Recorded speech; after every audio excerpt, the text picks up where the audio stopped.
अस्सलाम वालेकुम friends, welcome back to top smarties drama serial Mufad Parast. Farah Salman को ऑफिस बुलाती है और उसे कह देती है कि बस तुम मेरे बेटे की जान छुड़वा दो महरू से। अगर तुम ऐसा कर दोगे तो तुम जो चाहोगे मैं वो करूँगी। तुम मुझसे जो मांगोगे, जिस चीज़ पर हाथ रखोगे वही चीज़ तुम्हें दूंगी। बस मुझे मेरा बच्चा लौटा दो। मेरा बेटा बहुत ज़्यादा परेशान है। कल मुझे जैन की कॉल आई, वो बेहद परेशान था। मुझे उसकी आवाज़ से पता चल गया वो कितना परेशान है, मगर उसने अपनी परेशानी मुझे बताई नहीं और मेरी आवाज़ सुनकर ही फ़ोन बंद कर दिया। शायद वो गिल्ट में है कि वो मुझे फ़ोन करेगा या मुझे अपना दर्द बताएगा बताएगा कि महरू उसके साथ क्या कर रही है, तो मैं उसे कोई बात ना कर दूं। जबकि मैं तो ऐसा कुछ भी नहीं चाहती। मैं तो चाहती हूँ कि मेरा बच्चा बस जल्द से जल्द मेरे पास वापस आ जाए, महरू की सच्चाई उसके सामने आ जाए। अब फराह ने सलमान से कहा कि ये काम जल्द से जल्द करो। मैं अपने बेटे को और ज़्यादा दुखी, तकलीफ और परेशानी में नहीं देख सकती। इसके बाद ही सलमान सोचना शुरू होकर देता है कि आखिर किस तरीके से जैन के सामने महरू के मुंह से ये गुलवाऊं कि महरू सलमान से मोहब्बत, यानी कि मुझसे मोहब्बत करती है, मुझसे शादी करना चाहती है और जैन को हमेशा हमेशा के लिए छोड़ देगी। है जितनी देर तक सलमान ये सोचता है, हम जरा जारा की तरफ आ जाते हैं। जारा तो आजकल बेहद खुश है। आजकल जारा की शादी की तैयारियां जो चल रही हैं। हादी भी यही कहता है कि तुम्हारे पसंद का ये भी ले लिया तो वो भी ले लिया।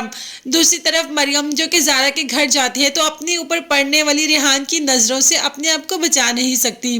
उसे आइडिया हो जाता है कि रेहान उसे किस नज़र से देखता है और वो भी रेहान को प्यार भरी नज़रों से देखना शुरू कर देती है। अब दोनों में दूर ही दूर से मोहब्बत तो झलक ही रही है। मतलब मरियम के लिए तो बेहद अच्छा हो गया।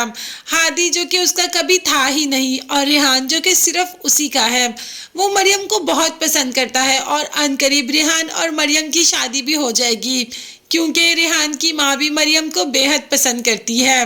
सलमान ने महरू को कॉल कर दी कि उसे महरू से मिलना है, जबकि महरू ने कहा कि जैन के सामने मैं भी ऐसी कोई बात नहीं करना चाहती, क्योंकि इसकी प्रॉपर्टी चाहिए और वो उतनी देर तक नहीं मिलेगी जितनी देर तक उसके सामने कोई बात ना हुई। अगर उसे आइडिया हो गया कि मैं तुमसे मोहब्बत करती हूँ तो वो कभी भी हमें कुछ भी अपना नहीं देगा। मगर सलमान तो जिद में आ जाता है और महरू चली जाती है सलमान से मिलने। आलिया भी महरू का पीछा करते करते पीछे ही आ जाती है तो महरू सलमान से ही मिलने जाती है। जैसे ही सलमान से मिलने जाती है तो जैन भी आ जाता है। जैन कहता है कि महरू, मैंने तुम्हें मना किया था ना कि तुम सलमान से नहीं मिलोगी, तुम दोबारा सलमान से मिलने के लिए आ गई, चलो घर। जिस पर अब तो सलमान बेहद गुस्से में आ जाता है और कह देता है कि महरू, आज तो तुम्हें चुनना ही पड़ेगा, मैं या जैन, तुम्हें हम दोनों में से फैसला करना पड़ेगा और यह फैसला आज और अभी ही होगा। अब महरू कुछ भी बोलना नहीं चाहती, क्योंकि उसे तो दौलत चाहिए ना, और दौलत तो सलमान को भी चाहिए, इसीलिए तो वो ये सब कर रहा है। महरू कुछ नहीं बोलती तो सलमान गुस्से से बोलता है, महरू आज बता दो, आइंदा कभी नहीं पूछूंगा और हमेशा हमेशा के लिए चला जाऊंगा। तो यहाँ पर जैन भी कह देता है कि महरू, मैं तुमसे मोहब्बत करता हूँ, तुम मेरी बीवी हो, तुम्हारे लिए अपनी माँ को भी छोड़ दिया। मगर महरू कहती है कि जैन, मैं तुमसे मोहब्बत नहीं करती, मैं सलमान से मोहब्बत करती हूँ और तुमसे तलाक लेकर मैं सलमान से ही शादी करूंगी।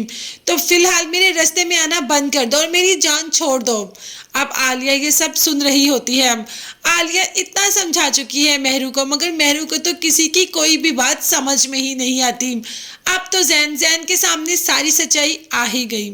यही तो चाहती थी माँ के, जैसे ही जैन के सामने सारी सच्चाई है वो घर वापस आ जाए तो फाइनली जैन अपनी माँ के पास तो चला ही जाएगा और महरू के साथ तो बहुत बुरा होने वाला है आने वाले एपिसोड्स में। तब तक के लिए चैनल को लाजमी सब्सक्राइब कर लीजिएगा, बेल आइकॉन भी प्रेस करें ताकि हर वीडियो आप तक बआसानी पहुंच सके। अपना बहुत ज़्यादा ख्याल रखिएगा और अपनी कीमती दुआ में मुझे, मेरी फैमिली को भी याद रखेगा। नेक्स्ट वीडियोस तक के लिए अल्लाह हाफिज़, बाय बाय।